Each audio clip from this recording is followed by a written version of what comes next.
दोस्तों, आज की इस वीडियो में हम बात कर रहे हैं आजम खान साहब की। रामपुर को रामपुर बनाने में जिस शख्सियत का बहुत बड़ा अहम किरदार है, उनका नाम है आजम खान साहब। सोशल मीडिया हो, इलेक्ट्रॉनिक मीडिया हो, तमाम पर आजम खान साहब की जमानत को लेकर बहुत सारी वीडियो सामने आ रही हैं। असेंबली इलेक्शन के दौरान अब्दुल्ला आजम खान साहब से हमने बात की थी, एक सवाल पूछा था अखिलेश यादव ने आजम खान साहब को उस तरह से सपोर्ट नहीं किया जिस तरह से करना चाहिए था। क्या कुछ उन्होंने जवाब दिया था, पहले ये सुन लेते हैं। मैं आपसे ये पूछना चाहता हूं कि लोग ये सोचते हैं कि अखिलेश यादव परिवार ने आपकी उस तरह से मदद नहीं की जिस तरह से करनी चाहिए थी। अच्छा, ये उस तरह से मदद कौन सी मदद होती है? इस तरह से स्ट्रगल नहीं किया कि मतलब आपको बाहर निकालने में। मैं आपको एक बात बताऊं, मुकदमे अखिलेश जी ने तो किए नहीं जी बिल्कुल, न जमानत उन्हें देनी थी जी न जेल उन्हें भेजना था और न रिहाई उनके हाथ में थी। जी ये कानूनी प्रक्रिया है जी 300 साढ़े 300 मुकदमों की ज़मानत होने में कुछ वक्त तो लगता ही है। जी लोगों की ज़िंदगियां गुजर जाती हैं एक मुकदमा लड़ने में, यहाँ 350 मुकदमे कर दिए गए। जी तो किसी इंसान को किसी ऐसी चीज़ के लिए सज़ा देना या उसके ऊपर इल्ज़ाम लगाना जिसका वो जिम्मेदार ना हो, मेरे ख्याल से गलत। दोस्तों, आपने देखा अब्दुल्ला आजम साहब ने क्या कुछ जवाब दिया, और ये सब इलेक्शन को मद्देनजर रखते हुए जवाब दिया गया था। लेकिन जिस तरह से आजम खान साहब के मीडिया प्रभारी ने बयान दिया था, मैं आपको वो भी सुनवा देता हूं। हमारे कपड़ों से बदबू आती है, हमारे राष्ट्रीय जी को हमारे बच्चों का हमारा नाम नहीं लेना चाहते हैं। सारा ठिकाना अब्दुल ने दिया है, दली भी अब्दुल खाएगा, कोर्ट भी अब्दुल देगा और जेल में अब्दुल जाएगा।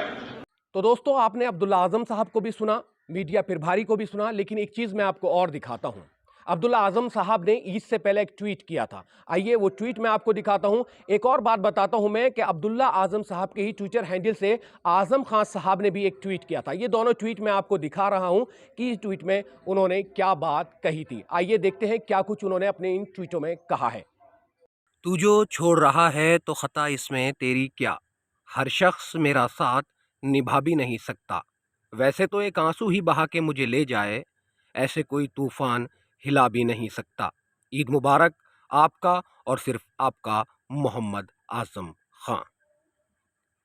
अब्दुल्ला आजम ने भी ट्वीट किया और उन्होंने लिखा, वो जो ख्वाब था मेरे जहन में, न मैं कह सका न मैं लिख सका, कि ज़बां मिली तो कटी हुई, कि कलम मिला तो बिका हुआ। आपके बिना पहली ईद है, अल्लाह पाक कभी दोबारा ऐसा मौका ना लाए। दोस्तों, मीडिया प्रभारी की बात करें, आजम खान साहब की बात करें, तो कहीं ना कहीं लोगों ने यह अनुमान लगा रखा है कि बगावत के सुर उठने लगे हैं। कहीं ना कहीं अखिलेश यादव से नाराजगी जाहिर हो चुकी है। अब आजम खान साहब जब जमानत पे बाहर आएंगे तो साथ शिवपाल यादव का मिलेगा, या फिर ओवैसी साहब का मिलेगा, या किसी और अदर पार्टी का आजम खान हाथ थामेंगे। ये एक अपने आप में बड़ा सवाल है। लेकिन जमानत को लेकर जो 87 मुकदमे हैं, जिनमें से 86 पर उनको जमानत मिल चुकी है, मैं आपको बताना चाहता हूं कि सुप्रीम कोर्ट ने इलाहाबाद हाई कोर्ट को फटकार लगाई है और कहा है कि 137 दिन तक रिजर्व रखने का क्या मामला है। आइए मैं दिखाता हूं इस रिपोर्ट में आपको क्या कुछ सुप्रीम कोर्ट ने हाई कोर्ट को फटकार लगाकर कहा है। आजम खान की जमानत को लेकर लगातार कई महीनों से बातें चल रही हैं। कभी माहौल बनता है कि रमजान में जमानत हो जाएगी, कभी बात निकलती है कि आजम खान इस बार अपने घर पर ईद मना लेंगे। लेकिन इस बार सुप्रीम कोर्ट ने आजम खान की जमानत को लेकर नाराजगी जताई है। समाजवादी पार्टी नेता और पूर्व मंत्री आजम खान की जमानत अर्जी पर इलाहाबाद हाई कोर्ट ने 137 दिनों से ऑर्डर रिजर्व किया था। इस पर सुप्रीम कोर्ट ने नाराजगी जताते हुए कहा कि ये तो न्याय का माखौल उड़ाना है। उत्तर प्रदेश के सीतापुर जेल में बंद समाजवादी पार्टी सपा नेता आजम खान की जमानत पर फैसला न आने पर सुप्रीम कोर्ट ने नाराजगी जताई है। शुक्रवार को सुप्रीम कोर्ट ने कहा कि आजम खान 87 में से 86 मामलों में जमानत पा चुके हैं। फैसला रिजर्व हुए 137 दिन बीत गए हैं, लेकिन इस मामले में फैसला नहीं आया। ये तो न्याय का माखौल उड़ाना है।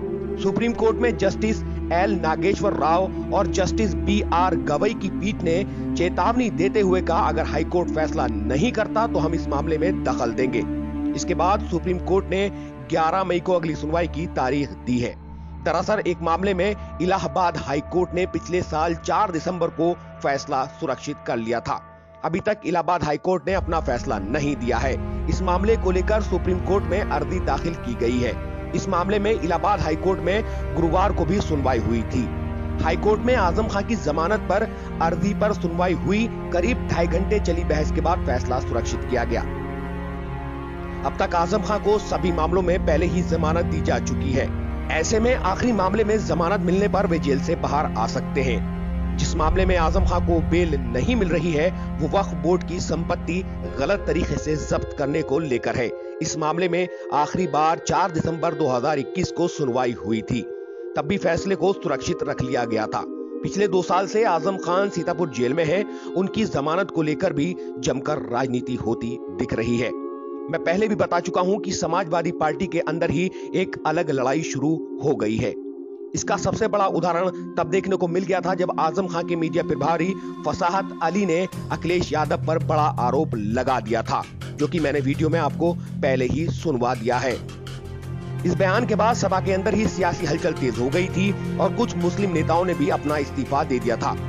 बाद में इस बात पर भी चर्चा हो रही कि आजम खान ने जेल में शिवपाल यादव से तो मुलाकात कर ली, लेकिन सपा प्रतिनिधि मंडल से नहीं मिले।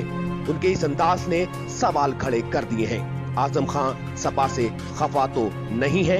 सपा प्रमुख ने इस मुद्दे पर कोई बात नहीं की, लेकिन शिवपाल यादव द्वारा आरोप लगाया गया कि अखिलेश यादव आजम खान के साथ नहीं खड़े हैं। तो दोस्तों, आजम खान को लेकर ये थी एक छोटी सी पेशकार। अगर आपको ये वीडियो मेरी पसंद आई है तो इसको लाइक करें, शेयर करें और मेरे चैनल को सब्सक्राइब करना बिल्कुल ना भूलें। FM टॉक, फैसल एंड मजहर, बने रहिए हमारे साथ। लाते रहेंगे अच्छी अच्छी वीडियो, अच्छा अच्छा कंटेंट आप लोगों के लिए। Thank you very much.